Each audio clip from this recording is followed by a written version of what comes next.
నమస్తే, welcome to మనం TV. మనం ఉన్నది మన కోసం. నేను వలి. ప్రస్తుతం లైవ్లో జాయిన్ అయ్యారు జనసేన పార్టీ రాష్ట్ర అధికార ప్రతినిధి అడ్వకేట్ రజనీ గారు. వారితో మాట్లాడదాం.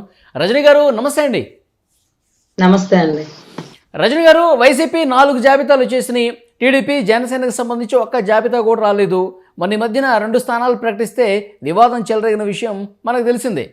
ఈ నేపథ్యంలో అసలు మొదటి జాబితా ఎప్పుడు వస్తుంది, ఇంకా భేటీలు జరగాల్సి ఉంది, తీవ్రంగా చర్చలు జరగాల్సి ఉంది, ఎప్పుడు వస్తుంది అని చెప్పి చాలామంది ప్రశ్నిస్తున్నారు. ఏమంటారు? ముఖ్యంగా వల్లి గారు, వివాదం చెలరేగింది మనకు తెలిసిందే అంటారు. ఏం వివాదం వచ్చిందో నాకైతే తెలియలే. ఆయన 2 ప్రకటించారు.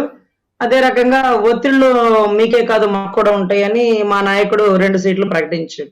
టీడీపీ జనసేన ఏదైతే పార్టీలు గాని నాయకులు గాని ఎప్పుడు ఒకరికొకరు మాట అనుకుంది లేదు. పొత్తు ధర్మం ప్రకారం వెళుతున్నాం. పరిస్థితులు కొన్ని విషయాలు బట్టి వాళ్ళు 2 సీట్లు, మనం 2 సీట్లు. సో ఎటువంటి వాగ్వివాదాలు జరగలేదు. చక్కగా సంయమనంగా 2 సీట్లు ప్రకటించుకోవడం జరిగింది. ఇకపోతే సీట్లు ఎప్పుడు కేటాయిస్తారు? ఇక ఫిబ్రవరి 2nd వీక్ కి నోటిఫికేషన్ రిలీజ్ చేసేటటువంటి అవకాశం ఉంది అంటుంది.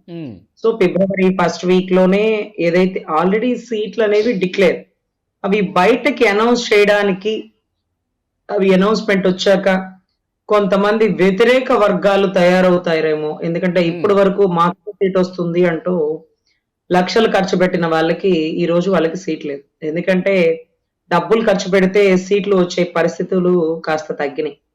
ప్రజల అభిప్రాయం అనేది చాలా ఇంపార్టెంట్. ఇప్పటి వరకు 2 స్థానాలు ప్రకటిస్తేనే టీడీపీ ఆయా నియోజకవర్గాలకు సంబంధించిన నేతలు ఒత్తిడి చేశారు. దాంతో నేను కూడా ఏకీభవిస్తున్నానని పవన్ కళ్యాణ్ గారు కూడా అన్నారు. అంటే ఇక్కడ జాబితా ప్రకటించిన వెంటనే తీవ్రమైన అసంతృప్తి ఏమన్నా వెళ్ళగక్కే అవకాశం కనిపిస్తుందా కేడర్ నుంచి? అలాంటి భయం ఏమన్నా కనిపిస్తుందా 2 పార్టీలకి? 2 పార్టీలకి ఏంటంటేనండి, ఎవరైతే ఇప్పుడు రాబోయే అభ్యర్థులు ఉన్నారో వీరు కని విని ఎరుగమ్మను అన్ఎక్స్పెక్టెడ్ గా కొంతమంది నూతన అభ్యర్థులు ఉన్నారు. వీళ్ళు గతంలో పోటీ చేసింది లేదు, గతంలో ఎక్స్పీరియన్స్ లేదు. బట్ కానీ ఒక్కొక్క విభాగాల్లో ఒక్కొక్క స్పెషలైజేషన్ చేసిన వాళ్ళని రాజకీయాల్లో కూర్చోపెట్టాల. ఎప్పుడు తాతలు పోతే తండ్రులు, తండ్రులు పోతే కొడుకులు, ఈ వంశపారంపర్య రాజకీయాలు కాకుండా నూతన యువ రాజకీయాలకి అవకాశం కల్పించాల అనేటటువంటి ఒక దృఢమైన సంకల్పం పూనుకున్నారు చంద్రబాబు గారు, లోకేష్ గారు, పవన్ కళ్యాణ్ గారు. అంటే దీనికి మెయిన్ ఏంటంటే 1983లో ఎన్టీ రామారావు గారి ప్రభుత్వంలో యువకులకి, అందులోను విద్యార్హత కలిగిన వారికి ప్రాధాన్యత ఇస్తూ ఎవరెవరికి సీట్లు కేటాయించారో వారు ఈ రోజుకి కూడా అన్ని చోట్ల అదే రకమైన ఏదైతే విశ్వాసం కూడి ఉన్నారు కాబట్టి కొత్త వాళ్ళకి అభ్యర్థులకు అవకాశం ఇవ్వాలంటారు. సో సీనియర్లకి కోపం రావచ్చు, సీనియర్లు వెళ్ళిపోవాలనుకోవచ్చు. లైక్ కేసినేని ఇలాగా. ఇప్పుడు కేసినేని నానికి సీట్ ఇవ్వకుండా అక్కడ ఆ ప్లేస్ లో ఎవరికి ఇస్తారు అంటే, ఇలా బ్రదర్ ఉన్నాడా, లేకపోతే సుజనా చౌదరి గారు వస్తారా, ఆ టైంకి ఇంకెవరైనా యువకులకి ఇస్తారా, ఏమో ఆ టైంకి ఏం చెప్పలేం. సో ఇటువంటి అప్పుడు వ్యతిరేక వర్గాన్ని క్రియేట్ చేసుకోవడానికి చంద్రబాబు గారి వ్యూహం ఏంటంటే, ఒక 4 రోజుల్లో నోటిఫికేషన్ విడుదల అయితే ఇప్పుడు అభ్యర్థులను ప్రకటించే పరిస్థితులు కూడా ఉంటాయట. గతంలో మీ అందరికీ తెలిసిన విషయం మనందరికీ. సో ఆయన వ్యూహం ఆయనకుంది. అదే రకంగా గొప్ప వ్యూహం పవన్ కళ్యాణ్ గారిది. ఇంకా అసలు ఆలోచించడానికి కూడా మనకి అంచనాకి దొరకదనమాట ఆయన వ్యూహం. సో అంటే అటువంటి వ్యూహం అన్నారు. ఆయన ఢిల్లీ వెళ్ళి అక్కడ భారతీయ జనతా పార్టీ అగ్రనేతలతో మాట్లాడొస్తారు, పొత్తు కన్ఫర్మ్ అయిపోతుంది, అధికారిక ప్రకటన వచ్చేస్తుందని చెప్పి చాలా చర్చ జరిగింది. ఆయన ఢిల్లీ పోయింది లేదు, మాట్లాడింది లేదు. అసలు బీజేపీ వస్తుందా రాదా ఈ క్లారిటీ అయితే ఎక్కడ కనిపించట్లా. సార్, ఢిల్లీ పోయి మాట్లాడడానికి ఫోన్లు లేవా సార్? మాకెన్ని సీట్లు కావాలి, మాకెన్ని ఎంపీ సీట్లు కావాలని బీజేపీ అడుగుతున్నారు. బీజేపీ అడిగినటువంటి ఎమ్మెల్యే ఎంపీ సీట్లు ఇవ్వడానికి సుముఖంగా లేరు టీడీపీ వర్గాలు. ఎందుకంటే చర్చల్లో అన్ని సీట్లు అనవసరం టీడీపీకి. ఈరోజు జనసేన మీరు ఏదైతే ఒక సీట్ తీసుకుంటారా, 4 సీట్లు తీసుకుంటారా, 50 సీట్లు తీసుకుంటారా మనం మాట్లాడుకుందాం. బీజేపీ అంటేనే మండిపడుతున్నటువంటి టీడీపీ కొద్దో గొప్ప సుముఖంగా లేదు. అదే రకంగా బీజేపీకి ఇచ్చే సీటు, ఏ సీట్ ఇచ్చినా అది ఓడిపోయే సీటు అని భావిస్తున్నటువంటి టీడీపీ కార్యకర్తలు కానీ, టీడీపీ క్యాడర్ కానీ. మరి రాష్ట్రంలో బీజేపీ అంటే రాజధాని issue, Vizag steel plant issue, దేవాలయాల మీద జరుగుతున్న దాడులు, బీజేపీ వస్తే క్రిస్టియాలిటీ, ఎస్సీ ఎస్టీ దూరం అవుతుంది అంటారు, మైనారిటీలు దూరం అవుతుంది అంటారు. అదే రకంగా కొన్ని కొన్ని వర్గాలు, ముస్లిం వర్గాలు ఇవంతా కొంచెం గ్యాప్ వస్తది. సిపిఐ, సిపిఎం కూడా బీజేపీ అంటే అసలేంటో నచ్చదండి. ఎందుకంటే నిన్న మొన్న కూడా నేను అమరావతి ఉద్యమం వేదికగా చూస్తే ఆల్మోస్ట్ సిపిఐ, సిపిఎం మైనారిటీలు మొత్తం వ్యతిరేకతగా ఉన్నారు బీజేపీ అంటే. ఉమ్. సో బీజేపీ అంటే నమ్మకాన్ని పూర్తిగా కోల్పోయింది ప్రజల్లో కూడా అంత రాష్ట్రం. వ్యతిరేకత ఉందంటారా భారతీయ జనతా పార్టీకి? సార్ నాయకులు ఎక్కడి నుంచి వస్తారు? ప్రజల్లోంచే కదా నాయకులు. సో ఇక్కడ ప్రజల అభిప్రాయమే నాయకుల అభిప్రాయం మామూలుగా అయితే. సో ఇక్కడ సిపిఐ, సిపిఎం మైనారిటీలు కానీ కొంతమంది వర్గాలు కానీ ఇవంతా కూడా అంటున్న మాట ఏంటంటే ఉమ్. బీజేపీ స్టాండ్ ఈ 4.5 సంవత్సరాలు చూసి విసిగి వేసారిపోయాం. ఉమ్. తప్పు చేస్తున్న వ్యక్తికి సపోర్ట్ చేస్తున్నారు కాబట్టి తాటి చెట్టు కింద కూర్చొని నేను మజ్జిగ తాగుతున్నానయ్యా నాకేమీ తెలియదయ్యా అన్నా కూడా అది కల్లుగానే భావిస్తాం. మీరు సెంట్రల్ ని అంటే బీజేపీకి సంబంధించి ఇప్పుడు షర్మిలమ్మ వ్యాఖ్యలు కూడా చూసారు. నువ్వు బీజేపీకి తొత్తులా ఉన్నావా? బీజేపీ చెప్పినట్టు చేస్తున్నావా? రాష్ట్రాన్ని తాకట్టు పెట్టావా? స్పెషల్ ప్యాకేజ్ గురించి అడగవా? రాజధానిని అమ్మేశావా? అంటూ చెల్లెలు షర్మిలమ్మ పదే పదే తన మాటల్లో రాజశేఖర రెడ్డి గారి కొడుకు అయ్యుండి బీజేపీ కాళ్ళు పట్టుకుంటావా అంటే రాజశేఖర రెడ్డి గారి కూతురు కాంగ్రెస్ కాళ్ళు పట్టుకోవట్లేదా అండి? ఏంటో మరి ఆ కుటుంబంలో ఆ గొడవలేంటో ఆ మాటలేంటో మనకైతే అర్థం కాదు. 10 సార్లు రాజశేఖర రెడ్డి గారి కూతుర్ని పులి కడుపున పులే పుట్టిద్దంటే ఇప్పుడు ఆయన పులి కడుపునే కదా, ఆయన కూడా పులే. వీళ్ళందరూ ఏం పులులో మరి వీళ్ళని బోన్లో పెట్టడానికి తప్ప ప్రజల్లో పనికొస్తారు లేదో చూడాలి. ఎనీవే పొత్తు ధర్మంలో బీజేపీ అడుగుతున్న స్టేట్లో ఏదైతే ఉందో పంపకానికి టీడీపీ సుముఖంగా లేదు. ఇక ఈసారి కుదరబోయే అంటే ఈసారి కూర్చోబోయే భేటీలో తేలిపోతుంది 100%. ఎందుకంటే ఉమ్. బీజేపీ అడిగిన కొంతమ్మ కోరికలు తీర్చడానికి మేము సిద్ధంగా రజనీ గారు, ఇంతకుముందు లేము. మీరు అన్నారు చాలా వ్యతిరేకత ఉంది బీజేపీ పట్ల అని. మరి ఇంత తెలిసి పవన్ కళ్యాణ్ గారు బీజేపీని పట్టుకుని ఎందుకు వేలాడుతున్నట్టు తెలీదా మీ నాయకుడికి ఇది? సార్, మనం ఇవాళ తిన్నామా లేదా అని ఆలోచిస్తామేమో సార్, ఆయన చాలా దూరం ఆలోచిస్తారు. అదే కదా ఆయన వ్యూహం అంటే. ఆయన వ్యూహం ఎలా ఉంటుందంటే లాంగ్ స్టాండ్ అన్నమాట. ఈ రోజు సెంట్రల్ సపోర్ట్ లేనిదే రాష్ట్రాన్ని అస్తవ్యస్తం చేసేస్తాడేమో. జగన్ గారి పక్కన మాత్రం ఉంది అని అనుకోకూడదు, అదేదో మన పక్కనే ఉండాలా.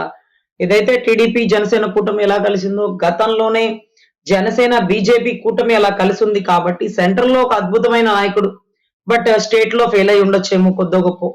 సో కానీ ఇక్కడ నమ్మకాన్ని ఏర్పరచుకోవడం ఇప్పుడు సాధ్యమవుతుంది. ప్రయత్నిస్తే పోయిందేముంది?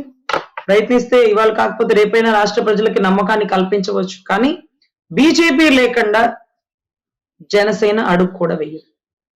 మరి బీజేపీ కోరికలు తీర్చడానికి టీడీపీ సిద్ధంగా ఉందా? ఒకవేళ టీడీపీ అంటే బీజేపీ కోరిక అంటే ఎన్ని సీట్లు అడుగుతుంది రజనీ గారు, ఏమైనా ఐడియా ఉందా? ఏమో సార్, కానీ ఆశకు మించి అడుగుతుంది అనే మాటలు అయితే వింటున్నాము. అంత సీట్లు అంటే ఒక 14 సీట్లు అడిగినా 10 సీట్లు అడిగినా అది ఎమ్మెల్యే క్యాడర్ అడిగినా అసలు గెలిచే పరిస్థితి లేదు అంటున్నారు రాష్ట్ర ప్రజలు. మరి బీజేపీ అలా ఎలా అడుగుతుంది? అదేదో ఎంపీ సీట్లు అడిగితే ఢిల్లీలో సరిపోతుంది కదా, అది కూడా లిమిటెడ్ కదా, లిమిటెడ్ దాటి అడిగితే అవి మనం తీరుద్దామన్న అంటే చంద్రబాబు గారు పవన్ కళ్యాణ్ గారు సుముఖంగా ఉన్న క్యాడర్ లేరండి. అంటే ప్రజలు కానీ క్యాడర్ కానీ ఒప్పుకోట్ల. వద్దు బాబు గారు, వద్దు వద్దు, ఆ పొత్తు మనకొద్దు, అసలు బీజేపీని కలవనివ్వద్దు, వద్దు బాబు గారు అంటూ ఆయన ప్రజలు. ఇటు చూస్తే పవన్ కళ్యాణ్ గారినేమో జనసేన బీజేపీ లేకుండా మనం ఎలా వెళ్ళగలుగుతాం? ఇప్పటి వరకు కలిసి ఉన్నటువంటి కూటమి అది. ఏదో చిన్నగా ఇద్దరిని ఒప్పించి మనం ముగ్గురం కలిసి వెళ్తేనే ఈ ప్రయాణం బాగుంటది.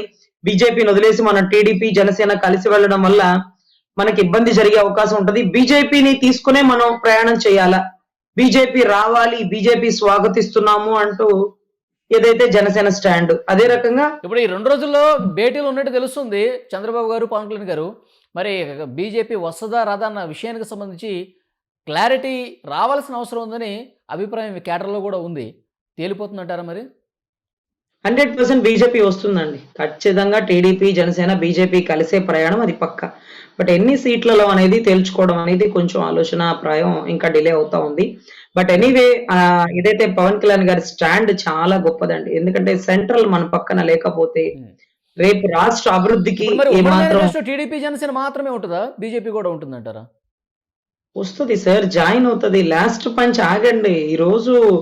ఈరోజు జనసేన టీడీపీ బీజేపీ కలిసి వెళ్తుందని కరెక్ట్ గా విశాఖ స్టీల్ ప్లాంట్ కావచ్చు, ప్రత్యేక హోదా కావచ్చు, రాజధాని నిర్మాణానికి సంబంధించి కావచ్చు, కేంద్రం పాత్ర ఏంటి, ఏం చేసింది ఆంధ్రప్రదేశ్ కని ప్రశ్నిస్తారుగా ప్రజల్లో. ఆ వ్యతిరేకత ఉంది కదా. మీరు ఇప్పుడు మేనిఫెస్టోలో ప్రత్యేక హోదా ప్రస్తావించారనుకోండి, ఇప్పటివరకు ఏం చేశారంటారుగా బీజేపీ ఉంటే మీతో. యెస్.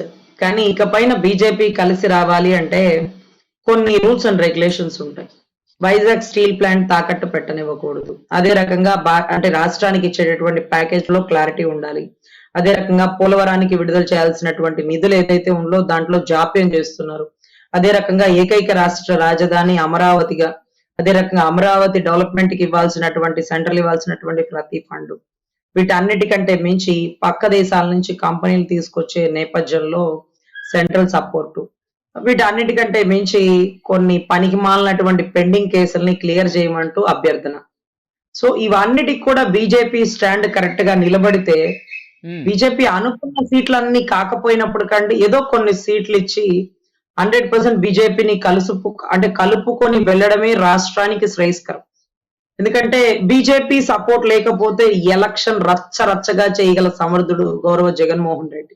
ఓకే. సెంట్రల్ ఆయన అండర్ లో ఉన్నట్టుగానే ఉంటుంది. ఇప్పుడు మన పక్షాన లేదు అనుకోండి, ఆటోమేటిక్ గా వాళ్ళ పక్షాన ఉన్నట్టేననే మనం భావించాలి. మన పక్షాన ఓకే. రాకపోతే. అదే మన పక్షాన ఉందనుకోండి, వాళ్ళు ఫిక్స్ అయిపోతారు. ఇక మన పక్షాన రారు. మనం సింగిల్ ఎజెండా ఇప్పుడు చెప్పుకోవచ్చు. సింహం సింగిల్ అనే మీసాలు ఏదో ఉంటే తిప్పుకోవచ్చు. హ్మ్. సో ఖచ్చితంగా సెంట్రల్ సపోర్ట్ లేకపోతే రాష్ట్రంలో ఎలక్షన్ కల్లోలం జరిగిపోతదండి. ఎందుకంటే అంతటి సమర్థుడు ఓడిపోవడానికి సిద్ధంగా లేడు. ఎంత దూరమైనా పోరాటగల్లా అది ఇంకోటేటో పేర్లు అనవసరం లేండి వీళ్ళకి. పోరాడేది కాదు. అంటే హ్మ్. కత్తి అవతల వ్యక్తి యుద్ధం చేసేవాడు యుద్ధ నీతి ప్రకారం ఓకే. కత్తి లేకపోతే యుద్ధం చేయడు కదా. మనోడు కత్తి లేకపోతేనే యుద్ధం చేస్తాడు. So okay. ప్రత్యర్థి కనుమరుగైపోతే తప్ప యుద్ధం ప్రకటించలేడు. ఎవడైనా యుద్ధంలో ప్రత్యర్థిని అంతమొందిస్తారేమో. కానీ యుద్ధంలో ముందే చనిపోవాలి ప్రత్యర్థి. వివేకానంద రెడ్డి గారి మర్డర్ కేసులాగా, కోడికత్తిలాగా. ఓకే. సో రానున్న ఎలక్షన్స్ లో ఇటువంటి వ్యూహాలు జగన్ గారు వేసే పనికిమాలిన వ్యూహాలు పారకుండా ఉండాలంటే పవన్ కళ్యాణ్ గారి వ్యూహం స్టాండే కరెక్ట్ అండి. కొంచెం కష్టమైన, నొప్పైనా ఒప్పించుకొని సెంట్రల్ ని మనతో కలుపుకోవడం వల్ల ఓకే. ఇప్పుడు సింహం సింగిల్ గా బోన్ లోకి వెళ్ళబోతుంది. ఇక్కడ ఓకే. బటన్ నొక్కిస్తే అక్కడ బెయిల్ క్యాన్సిల్ అవుతుంది. ఇక్కడ బటన్ నొక్కిస్తే ఏ 8 తో ఆగిపోయిన వివేకానంద రెడ్డి గారి మర్డర్ కేసు మళ్ళీ టక టక టక టక ఫైర్ ఇంజన్ అంటే లెక్కల జగన్ గారిని జైలుకి పంపించడానికి మీరు బీజేపీ సాయం తీసుకుంటున్నారు. అంతేనా? సార్ అవినీతి రారాజుని గద్దె దింపడం అంతిమ లక్ష్యం. Hello AP by by YCP అనే ఓకే. స్లోగన్ ముందుకు వెళ్తున్నాడు కాబట్టి ఈరోజు సెంట్రల్ సపోర్ట్ తీసుకొని తప్పుని ఏరి పడేయాలా, గంజాయి మొక్కని తులసి మొక్కల్లో పెరగనివ్వకూడదు. సో అటువంటి కార్యక్రమాల్లో కలుపుని ఏరిపడేలో అన్నయ్య కొంచెం నిష్ణాతుడు కాబట్టి మోడీ గారి సపోర్ట్ తీసుకోవడం అవసరం కాబట్టి మోడీ గారు మనతో ఉండడమే, ఓకే. మన కూటమితో ఉండడమే కరెక్ట్. So yeah! అది వ్యూహం అండి. బట్ మించిన సీట్లు ఆశించకుండా సమయాపనగా, కాలయాపన చేయకుండా తొందరగా ఇది ప్రకటిస్తే బావుంటుందండి. ఎందుకంటే అవకాశం ఇచ్చారు కదా అని ఎక్కువ సీట్లు అడగడం కూడా బీజేపీ స్టేట్‌లో ప్రూవ్ చేసుకోలేని పరిస్థితండి. సో ఖచ్చితంగా మాకు సహకరించి మంచి చేయడానికి ప్రాధాన్యత కల్పిస్తే బీజేపీకి కూడా మేము కృతజ్ఞతలు తెలుపుకుంటాం. యాహ్! చూద్దాం మేడం. ఈ 2 రోజుల్లో చంద్రబాబు, పవన్ కళ్యాణ్ భేటీ ఉండబోతుంది. సీట్ల ప్రకటనకు సంబంధించి ఏదో మొదటి జాబితా రిలీజ్ చేసే అవకాశం ఉండొచ్చని కూడా చర్చ ఉంది. ఎలా ఉంటుందో చూద్దాం. Thank you very much Rajani గారు. నమస్తే.